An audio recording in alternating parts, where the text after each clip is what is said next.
Hey guys, welcome back to the channel. So today we are gonna be working on my truck again. So a while back when I first dropped my truck, uh I did the flip kit and everything, and I still had the stock exhaust on the truck, and the differential would hit where the exhaust curves up and goes back down. So for so long riding like that, my truck went like this. So what I did, I ended up taking a leaf spring off on the passenger side, so I could even out when I chopped the exhaust. So now, since it evened it out, the spring actually went flat. So if you can see, the passenger side is way lower than the driver's side. So what I have done is I went to the junkyard a while ago and I bought me a spare leaf spring for the passenger side, just in case my plan didn't work out, which it did for a little bit, but it's not working out so much now. So what we're gonna do is I'm gonna put this leaf spring back on the truck so we can avoid all the hopping and everything, so I don't destroy my truck. So that's what we're about to do. So first thing you gotta do is jack up the truck. So as many low truck owners know, well, not just people with low trucks, but my car community stands cars and everything, unless you're bagged. If you're bagged, is way easier. But for all my static people, I know we gotta go through the struggle of jacking up a lowered vehicle. So first thing we gotta do, jack it up, take off the wheel, and go from there.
Alright, so once you're down here, you have these 4 nuts to take off for the flip kit, and then you have right here that goes to the shackle, a bolt and a nut.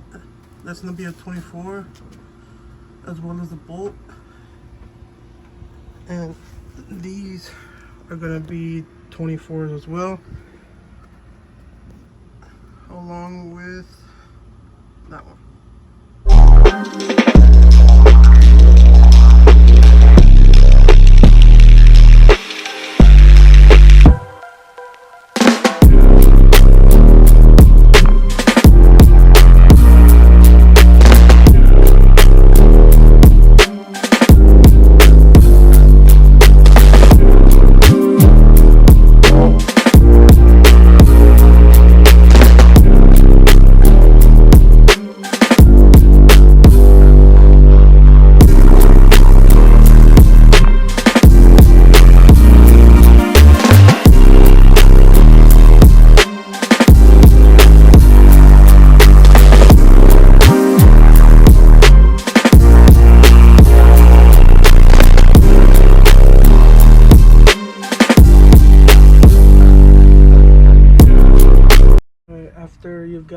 all your nuts and bolts taken off.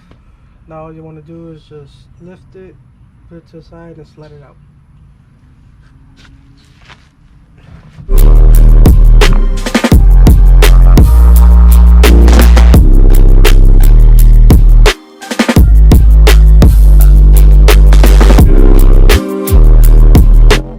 This shackle onto the new leaf spring.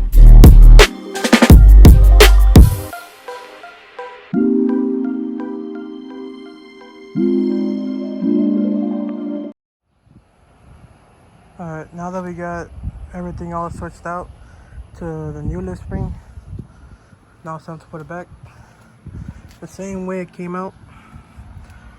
I have the differential suspended up in the air, so it'll be easier to put in. While I'm down there, I might fix some, a couple things, but for now, let's put the new one in there.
My GoPro died on the tripod, so I finally put everything back together. I torqued these down to 80 pounds, so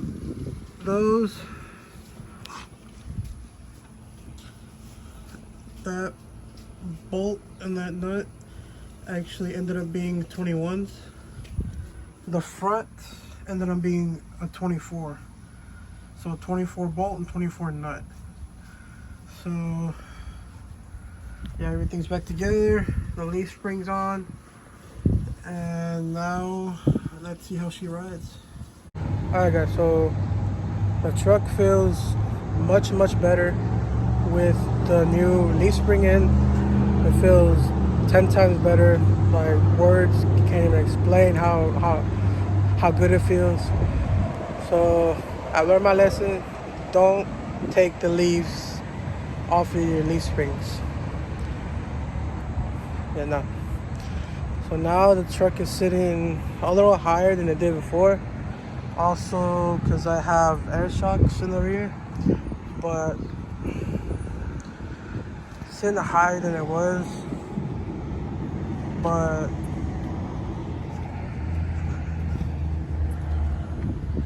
it still looks good though. If I drop the air shocks, it still looks good. But when I ride, I keep them filled up just so, like in the big potholes, it won't be smacking the frame, because it doesn't have a step notch yet. It only has a C notch. So I need to work on getting a step notch for the truck in order for me to put my stock shocks, well not stock shocks, but I had the nitro drop shocks on here, but I took those off and I put the air shocks. So I need to get a step notch in order for me to run my nitro drops again and look a little lower. This concludes today's video. Thank you for watching. Like, comment, and subscribe, please. I will be doing more to my truck. I'll figure out what I'll do next. I might change the underglow because the one that it has on right now on the passenger side it's not really working that well. So I might switch it out for a new underglow. But other than that, thank you for watching, and I'll see y'all on the next video.